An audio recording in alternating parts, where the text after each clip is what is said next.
حضرت موسیٰ علیہ السلام کا زمانہ مبارکہ ہے، ایک شخص نے اپنے کزن کو، اپنے چچا کے بیٹے کو، چچا زاد کو قتل کر دیا اور خود ہی اس کا مدعی بن کے حضرت موسیٰ کے پاس آیا کہ بتائیے جناب میرے اس بھائی کو کس نے قتل کیا ہے؟ حضرت موسیٰ نے ایک سادی سی بات کی، کیا فرمایا؟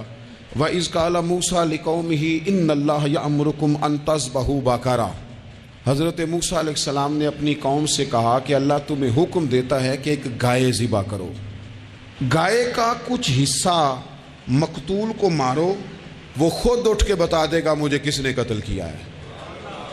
یہ پہلا سپارہ ہے قرآن مجید کا، آپ اس کو دیکھ لیں، یہ آیت نمبر 67 سے شروع ہو رہا ہے۔ تو اب وہ چونکہ ذبح کرنا نہیں چاہ رہا تھا، اس کو پتا تھا کہ مجرم تو میں خود ہوں، وہ ذبح چونکہ کرنا نہیں چاہ رہا تھا تو اس سے کہا کہ مارو ایک حصہ گائے کا، اس کو تو یہ اٹھ کے بتا دے گا۔ تو اس نے جواب کیا دیا؟ قالوا اتتخذون ہزوا، یعنی لگا آپ میرے ساتھ مذاق کرتے ہیں، کبھی ایسا بھی ہوا ہے؟ قال اعوذ باللہ ان اکون من الجاہلین، حضرت موسیٰ علیہ السلام فرمانے لگے میں اللہ کی پناہ مانگتا ہوں میں جاہلوں میں سے ہو جاؤں۔ ہر وقت مذاق کرتے رہنا یہ تو جاہلوں کا طریقہ ہے۔ کن کا ہے؟ حضرت موسیٰ نے کہا ہے، قرآن پاک ہے، ہر وقت مذاق کرتے رہنا۔ خوش طبعی اور چیز ہے، مسکراتے رہنا، لیکن کسی کا مذاق ہر وقت اڑاتے رہنا کن کا طریقہ ہے؟ جاہلوں کا۔ جب کہا نہیں ذبح کرنی ہے تو اب ذرا دیکھیے کرنا نہیں نہ چاہ رہے، قالوا ادع لنا ربک یبین لنا ما ہی، کہنے لگے اے موسیٰ پھر آپ نہ رب سے دعا کریں کہ وہ ذرا کھول کے بتائے وہ گائیں کس طرح کی ہو، ارادہ نہیں نہ ذبح کرنے کا، آپ دعا کریں۔ قال انہ یقول انہا بقرۃ لا فارض ولا بکر، فرمایا کہ رب کہتا ہے وہ گائے نہ بوڑھی ہو نہ زیادہ بچیا ہو، عوان بین ذالک، ان کے درمیان ہو، یعنی جوان گائے ہو۔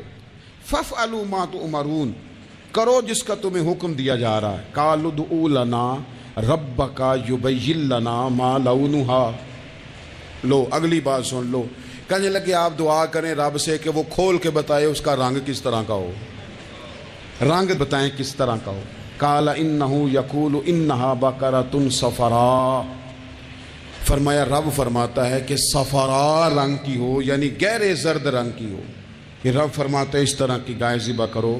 فاقع لونھا تسر الناظرین، اور جب کوئی اسے دیکھے تو اسے اچھا بھی لگے، آنکھوں کو اچھی لگے وہ گائے، اس طرح کی گائیں ذبح کرو۔ لو اتنی باتیں بتا دی۔ قالوا ادع لنا ربک یبین لنا ما ہی، کہنے لگے نہیں آپ پھر دعا کریں اللہ ذرا کھول کے بتائے گائیں کس طرح کی ہو۔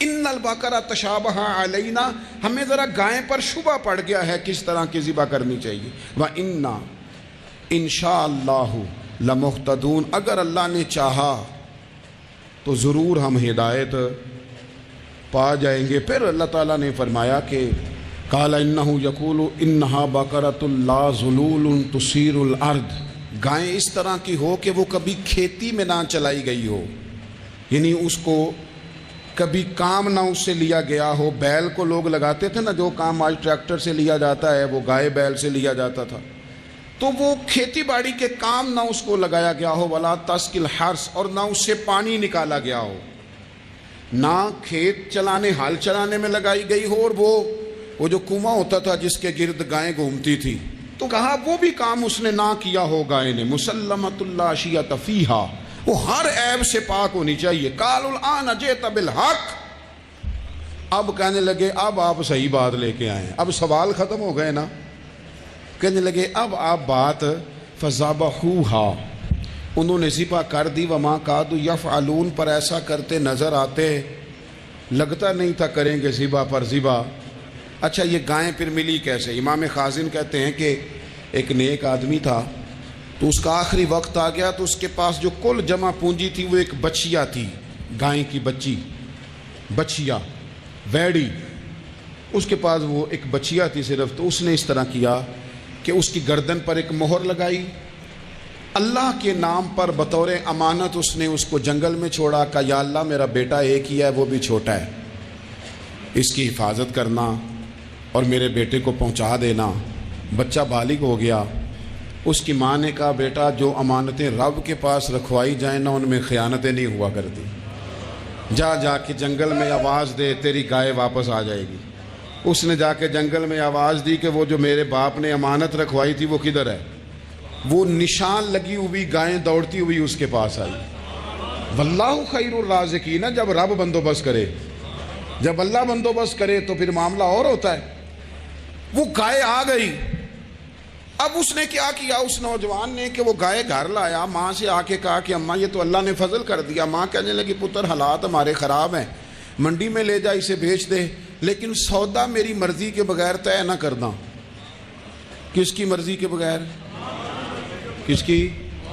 اماں کی مرضی۔ اور سنو یار، تھے کچھ لوگ جن کو لوگوں نے تانے بھی دیے کہ تم ماں کے پیچھے لگ گیا ہے، لوگوں نے بڑا کچھ کہا، پر جو ماں کی مرضی پہ لگیں ناکام نہیں ہوتے زندگی میں۔ یہ دیکھو ماں کی مرضی پہ لگا۔ اس کی قیمت کتنی تھی گائے کی؟ بڑی مہنگی تھی، پر 3 دینار کی تھی۔ منڈی میں لے گیا، 3 دینار اس کی قیمت لگ گئی۔ تو ماں نے کہا تھا میری مرضی کے بغیر سودا نہ کرنا۔ اب بچے تو نہیں نہ مانتے، اماں کو کیا پتا باہر بزنس کیا ہے، لین دین کیا ہے، پر ماں نے کہا تھا میری مرضی۔ بندہ دے رہا ہے اسے 3 دینار، اس نے کہا جی میں نے طے تب کرنا ہے، ڈن تب کرنا ہے، پہلے اماں سے پوچھنا ہے۔ گھر جا کے اماں سے پوچھا، اماں کہنے لگی دے دے۔ واپس آیا تو اس نے کہا کہ میں 6 دینار دیتا ہوں پر میری شرط ہے، ماں سے نہیں پوچھنا۔ اس نے کہا تو 12 بھی دے، ڈن تب بھی ہونا ہے جب اماں نے کہنا ہے۔ وہ جب اس طرح کی اس نے گفتگو کی، واپس اپنی والدہ کے پاس گئے، کہنے لگے اماں سمجھ نہیں آتی، 3 دینار کی گائیں بندہ 12 میں خریدنے کو تیار ہے، شرط لگاتا ہے کہ اماں سے نہیں پوچھنا۔ تو والدہ کہنے لگی پتر پہلے اس سے جا کے پوچھ کیا وہ ہے کون؟ یہ کوئی روحانی معاملہ ہے، کوئی غیبی مدد ہے، پوچھ۔ اس سے جا کے پوچھا تو وہ کہنے لگا میں تو فرشتہ ہوں اللہ کا، تو نے گائیں بیچنی نہیں، اس لیے کہ تیرا باپ بھی نیک ہے، تیری ماں بھی نیک ہے، رب تیرے رزق میں برکت پیدا فرمانا چاہتا ہے۔ ماں باپ نیک ہونا رزق میں برکت ہو جاتی ہے۔ ماں باپ نیک ہوں، ان کی صالحیت کا اثر پہنچتا ہے بچوں تک۔ رزق حلال کما کے لانے والے ہوں تو گھر میں برکت ہوتی ہے۔ جا کے کہا کہ تیرے ماں باپ نیک تھے، اسے نہ بیچنا گائے کو، تو کیا کریں؟ کہنے لگے بنی اسرائیل والے سوال کر کر کے خود مشکل میں آ گئے۔ اب وہ ایسی گائے جو جوان بھی ہو، یہاں تو ہر غریب آدمی اپنی گائیں یہاں لگا دیتا ہے، کھیتی باڑی میں یہاں لگا دیتا ہے، کنویں میں پانی نکالنے میں، تو یہاں تو ہر ایک کی گائیں، تو ایسی گائیں جس کا رنگ بھی اتنا پیارا ہو، زیادہ بوڑھی زیادہ بچی بھی نہ ہو، اور ابھی تک کھیت میں بھی نہ لگی ہو، وہ سوائے تیرے کہیں نہیں ہے۔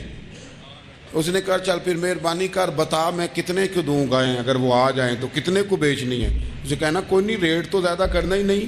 ان سے کہنا گائے کے اندر سے گوشت نکال دیں اور جتنا گوشت ہے اتنے پیسے بھر دیں، اس کی کھلڑی بھر دیں۔ اب وہ بنی اسرائیل والے ڈھونڈتے پہنچ گئے، کہا جناب گائیں 3 دینار کی یا 6 لے لو۔ اس نے کہا نہ بھائی، ذبح کروں گا، گوشت نکالوں گا، جتنا وزن گوشت کا اتنے پیسے بھرو گے کھال میں تو پھر گائے تمہیں ملے گی۔ اب مجبور تھے، کیا کرتے؟ ابن کثیر حدیث لائے ہیں، امام سیوطی نے در منصور میں بھی لکھی ہے، نبی پاک صلی اللہ علیہ وسلم نے فرمایا سنو جوانوں، اور اسے دل کی تختی پہ لکھو، نبی پاک علیہ السلام نے فرمایا اگر بنی اسرائیل والے زیادہ سوال نہ کرتے تو اتنی مشکل کا شکار نہ ہوتے۔ انہوں نے سوال اتنے کیے کہ چارہ نہیں ہے اب ان کے لیے، چارہ نہیں ہے اب ان کے لیے کہ یہ ادھر ادھر جا سکے، مجبوری بن گئی، یہی گائے خریدنی ہے، یہی لے جانی ہے۔ اب اتنا سارا مال جمع کر کے وہ گائے خریدی، ذبح کی، تو مقتول کو جب اس کا ایک حصہ مارا تو اس نے اٹھ کے کہہ دیا یہ جو مدعی بنا ہوا ہے نا، یہی تو میرا قاتل ہے، یہی تو میرا قاتل ہے، یہی تو ہے، اس نے یہ سارا کام کیا۔